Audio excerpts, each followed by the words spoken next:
Confidence is not a fluke. Confidence is a choice, and it begins with your mindset. In this podcast, you will get all sorts of mindset tools to help you reduce self criticism and overwhelm while increasing your empowerment and courage. I am passionate about helping women decrease their mental drama and increase their self awareness while leaving behind all the perfectionist tendencies. We do so by empowering ourselves one episode at a time. I am Olga, your host, former therapist, life coach, blissfully an IVF mother, and this is the Journey to Happy podcast. Hey guys, welcome to another episode of the Journey to Happy podcast. I am Olga, former therapist, mindset life coach for women who want to end their mental drama that is making them small and who want to continue to be overachievers, but without bullying themselves. If you are tired of bullying yourself, of putting so much pressure that you have forgotten that you can make it places while enjoying life, this episode is for you. In fact, I am for you. I am the coach that can help you continue to reach for great goals while also loving yourself unconditionally. It is possible. I do it myself and I coach my clients to get to the same place. And I get to enjoy seeing them in that transformation.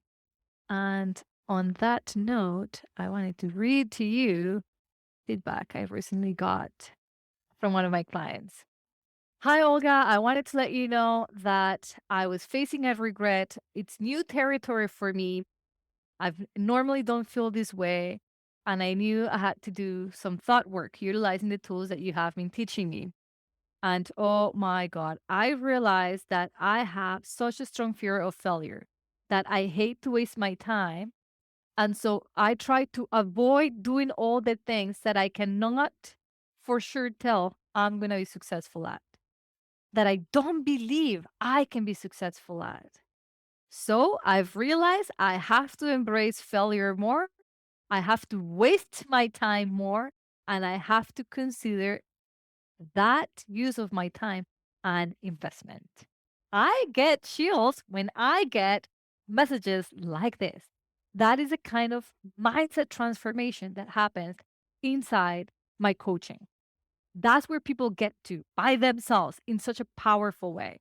And when you can yourself change your thinking, when you realize there's something not incredible about the way I think that is giving me these feelings, you lead yourself as a thought leader to conclusions that are powerful and to new thoughts that just bring you to a place of self regulation, entitlement, but in a really positive way. Like, I am here to decide how I feel and I'm going to take it.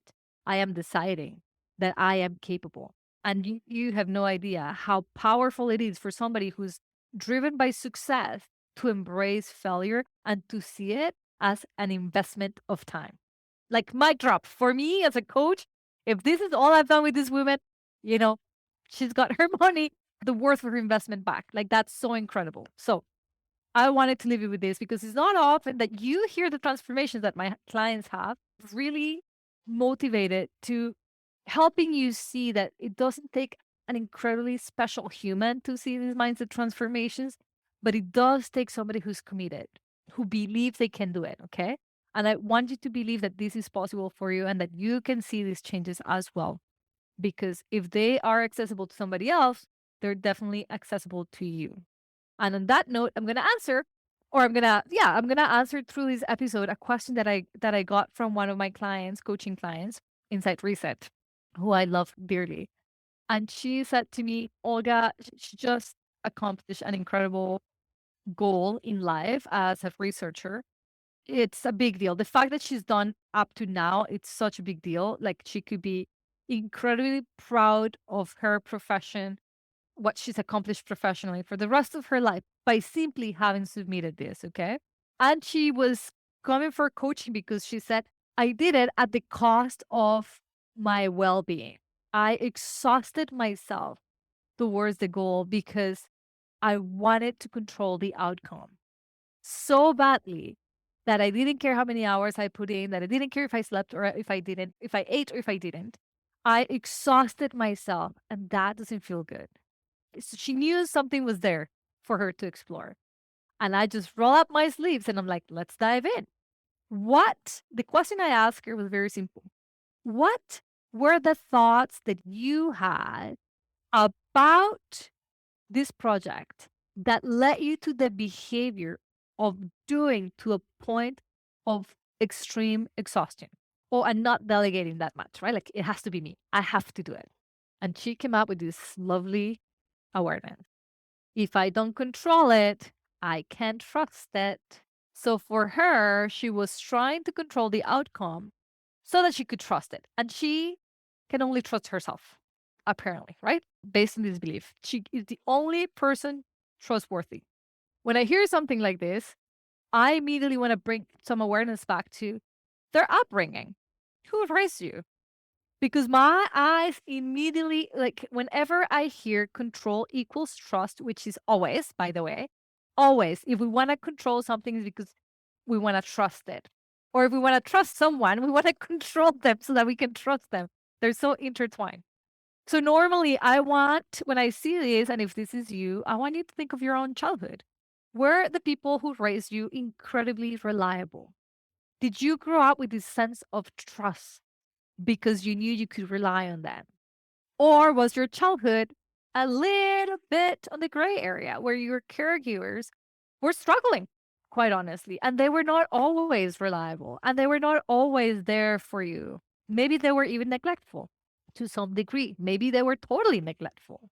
And I want you to go there for one simple reason, not to revisit all of those emotions, but to understand that from an early age, you may have learned that in order to succeed, you must trust yourself. Okay, so a lot of my clients who are type A personalities, who are overdoers, who never delegate, they're control freaks, what I call them. And I call them control freaks to their face. That this is not something that is going to offend them when they hear this. Normally, somewhere along their growing up, they had a thought that said, if you don't do it, nobody will, and you can only trust you. Other people are not trustworthy. And so, if that is you, it's totally normal. There's many of us who think that way, even if we had the best upbringing. Maybe our parents were late picking us up on a regular basis, and we're like, oh my God, I cannot trust. I'm going to have to just rely on myself. But maybe you did have something really traumatic, really an upbringing that wasn't all that ideal. And so that was your survival thinking as well. And while that's amazing and it will get you places, it's also very important as a grown up to revisit and say, hey, I no longer need to think this way. I can choose to trust and I can choose to delegate and I can choose to let go of control because I am ultimately choosing to believe that regardless of the outcome, I am going to be okay, which perhaps as a child we couldn't say. As a child, we couldn't say, if my mom forgets to pick me up from school, I'm going to be okay because I wouldn't have how, or like the first idea of how to get back home. Or, if your mom stops buying groceries, you wouldn't know that you would be okay if you didn't eat. And so your brain kind of became used to thinking that way. And so it keeps giving you the same scenario, the same drive. And it always almost feels like survival. If you don't do it perfectly, if you don't control all outcomes, you will die. It's dramatic. So I want you to think back of that, okay? And then I want you to think to yourself, okay, is that my truth today? Would I not survive if this project doesn't go as planned? And so my client concluded to me, oh, I love her, but she was still not in the right headspace when she said this to me. She says, well, I came to a conclusion that I just need to have a plan. I'm a planner, so I'm always going to plan. And I'm going to have a plan A, and then a plan B, and then a plan C. And once I've got all these plans, then I can let go. And so I said to her, well, the creation of plan A, B, and C are still lacking one big element: trust. You're not trusting plan A, B, or C, which is why you have all three. You're not trusting that you're planning up until that what you've done is good enough. And so you created two other plans. You're not trusting that if things don't go as planned, that they will work out. You're not trusting that you are going to be okay if things don't go as planned. And that's when we dived into the best coaching, I think, and the one that inspired me to come out and share with you her struggle. We are addicted to knowing more. We don't want to be in uncertainty. And those of us who are planners, who have a tendency to want to have this one outcome or else, we need a shift of mindset because this life of trying to control outcomes is not healthy, is not pleasant, is not fun, is not light, is not easy for ourselves, but also for anybody around us. We feel like the army has arrived and we're like, it's gotta be this way. And then people are afraid to be around us when the plans don't go as planned because we're gonna have a meltdown. We're gonna blame people. We're going to just be in an awful mood in the best of scenarios. Not good. I know if you're listening to me and you're one of us, you're one of us. You know, it's not fun. It feels unsafe for you to trust and it feels safe for you to control. But the truth is, you're not safe by controlling. And vulnerability is a way of going about life. But we can choose our thoughts about what it's like to be vulnerable. And that is definitely what I'm offering for you today. That you begin to think of trust as a way of going about life, as a way of success.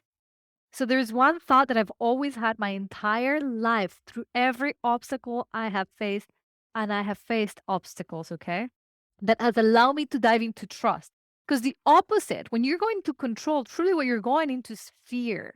You're projecting your worst case scenario, and you're also projecting that you cannot handle it. So, just for instance, before I tell you a thought that has allowed me to get past all obstacles, when your brain is in fear mode, I kept thinking you can't trust anybody, you can't trust anything. The outcome has to be A or else nobody's going to survive. Your brain has done something. It has increased the risk level and it has decreased your ability to cope. So now you think if my plan doesn't end in result A, I can cope, nobody can cope, it's a disaster. I don't have the ability at all to cope. So it becomes very terrifying. And that's why I want to control, which is why I say revisit your childhood and then tell yourself, I'm no longer there. I like very little will kill me today. I can cope. I can survive. So this comes from a primal fear of abandonment and rejection and not surviving. But as we grow older and our abilities grow with us, we need to begin to make this conscientious effort to tell the brain that it's okay to trust, that it's okay to trust the unknown. And I know you're going to think that I'm insane, but I want you to at least begin to work on I can begin to believe that I can trust the unknown. Life is full of unknowns. Like we've always lived in uncertainty. Every day of your life is uncertain. You just don't think about it, but it is. You have no idea what's going to show up today in your day. Nothing. You may have a plan, you may have a schedule. I've got in my calendar that I'm doing this episode and then I'm going to coach somebody and then I'm going to come back and study. But COVID and my own personal life has shown me life has its own plans, okay? And it's also shown me and it's evident to me time after time that no matter what, things work out. Even if they didn't go with my plan. Actually, most times, especially if they didn't go with my plan, things will always work out. And so the thought that I wanted to give you that I've always had since I was a little child, I must have heard it enough around my upbringing, and it became like my inner dialogue. And I just offered it to a few people inside Reset, and they loved it. Somehow, in some strange way that I don't need to understand now, everything will fall into place and I'll be okay. And this has proven to be the truth for me time after time after time. I am yet to discover that this isn't the truth. So, yes, of course, I plan. Frick, I built this business because it was my plan to do so. And it started very differently than what it is today. Although I had in 2014 this image that I was going to be teaching something and that there were going to be videos because I wanted to expand. I didn't know it was a podcast. what I was going to be doing. That wasn't my initial thought. But I had this intention of touching masses with my work. I didn't need to know the how. I just needed to trust that this was going to happen. And look at me now, somehow with over 70,000 listeners in this podcast, right? We don't need to figure it out the how. We just need to trust, comes back that word, that somehow we will land exactly where we need to be. In fact, that we are already where we need to be, that we don't need to be or to play God. When my dad was kidnapped and returned after 4 months of captivity, and he wrote a book, and we got death threats, and we had to move to Canada within 2 weeks of the first call he got, pack our bags. Not even, somebody else packed our bags. And we moved to the new country, Canada, new weather, new language, new culture. Do you think that was in my plans? It was the complete opposite of what my plan had. My plan had me become a lawyer in Colombia and exercise human rights. I was going to marry the boyfriend that I had at the time. That was in my plan. That's what I had planned for myself. And even then, I had to remind myself this is all going to work out in some strange way that I cannot even think about because it's even greater than what my mind can possibly plan. And that gave me what? Acceptance, curiosity to live through what I was going through. And it allowed me the hope that one must feel to let go of control and stay connected to our human experience in that moment, trusting that I was exactly where I needed to be, not where I planned to be, but where more mentors were going to show up for me to continue to grow. And so life must have heard that my biggest intention of all was to help as many people as possible. And it gave me more life experiences to relate. And it gave me the ability to speak yet another language that I didn't speak. And it gave me the experience to live outside of my culture, to learn, to grow my understanding. And it brought me to meet my best match, my husband, with whom I made the cutest, best human that I couldn't feel more blessed to have met, my little baby. So you see, I had a different plan, and life said, trust me, I've got something you cannot even think about. And I know the same is true for every single one of us, for you listening. I wanted to have the certainty that when I went to do an IVF treatment, they were going to give me a baby back. That if I gave you the money, if I put all the injections, if I follow all the instructions, that at the end of the day, I'll have the outcome I wanted. And God knows I tried to control it all. Guys, I became a control freak because my heart wanted a baby so desperately that I took it upon my hands to control and to play God. And I reduced all plastic use from my house.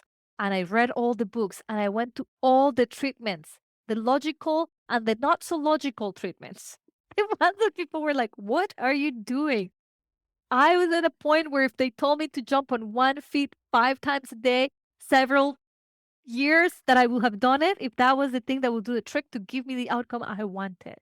And it wasn't until I released the outcome, until I said, okay, for 5 years, I have driven myself insane trying to control an outcome that doesn't come. What is life trying to teach me here? Huh, well, listen, I had learned that I had forgotten you don't control shit. You have the illusion that you control others, but you don't. So all I could control was myself and my attitude. I trust that if this desire was so big in my heart that it was coming my way and that I needed to stop doubting it and controlling the how. I had done my part. I had done what I could possibly do.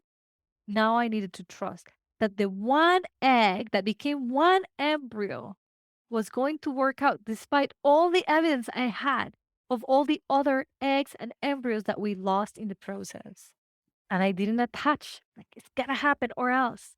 I opened my heart and I said, this or something better that I can't even possibly think about. And I can never tell this story without becoming really emotional.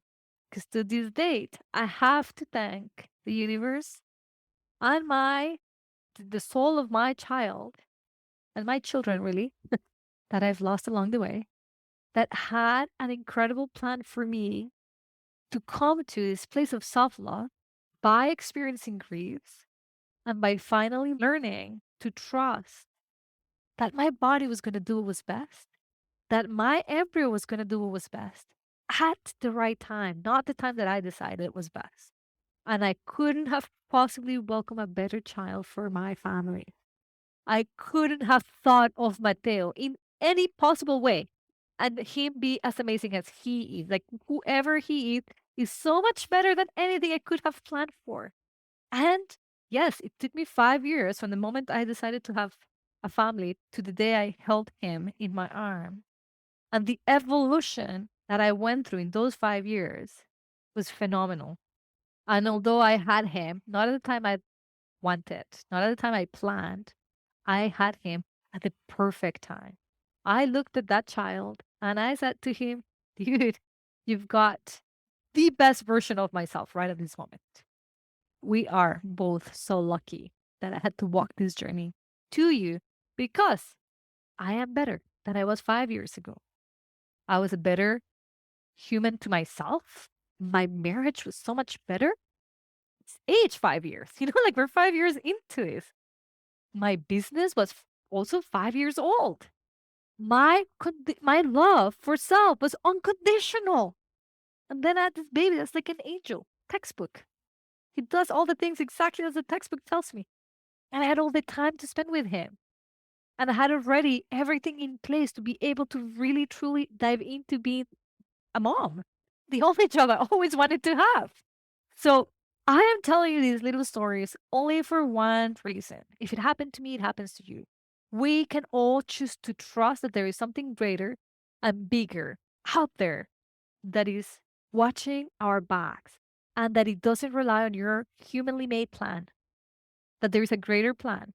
And so when I plan, which I do, right now I have a plan to help 500 women a year. I have no idea how. How am I going to do that? I don't know, but I've learned that that's not important.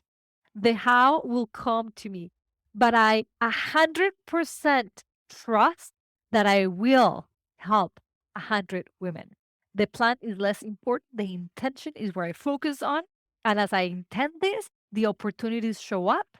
And in ways that I can't even possibly think of, everything will work out. That or something better. All right. I hope you enjoyed this podcast. I'll see you guys next week. If you want to begin to change your thinking and be around my energy, I want you to be around my energy. I want to help transform your thinking as well so that you get to this blissful place of trust in yourself primarily. Our next cohort of Reset Your Mindset starts June 16th. We go all the way until September 8th, 12 consecutive weeks of meeting every week is a hybrid between teaching and coaching where you have teachings through video. You have access to a member vault, like a vault full of content that I've created specifically to help people make this transition from old thinking to new thinking in the easiest of ways. And to continue that support, you've got me once a week to talk to, as well as the group. It is a phenomenal course or program. It is my favorite program to coach through. I want to see you in there. Along those lines, once we close, and you have to wait until September for the next one. You can do it. I know you can. And I sincerely want to help you get to the next version of self. Talk to you soon.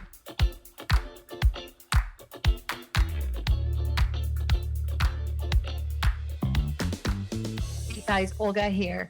I want to talk to you about Reset Your Mindset because the next cohort is about to start and you are not going to miss out. I want you to learn how to implement ways in which you can think differently, break the mental habits that are holding you back, that are keeping you small. You were born to do great things. You were born to love yourself, and this is your opportunity to do so. This is a 12-week program where you have weekly calls with me and with our group. You will be able to recognize that there's nothing wrong with you, that you're not broken. You don't need a psychologist. You need no fixing, but you need to be empowered from you to you. And I know exactly how to do that. So I hope to see you inside. There's going to be you and another 11 women. It's a group of 12. It gives you personalized coaching. And I promise you, you will leave those 12 weeks feeling empowered and confident. If you do not, your money will be returned to you. So this is a guarantee that I have for you. You will feel more confident and more empowered by the time we're done. Cannot wait to see you in there. This is your time to sign up. The spots do go by really fast. So I hope you take action immediately. Head over to the show notes and sign up.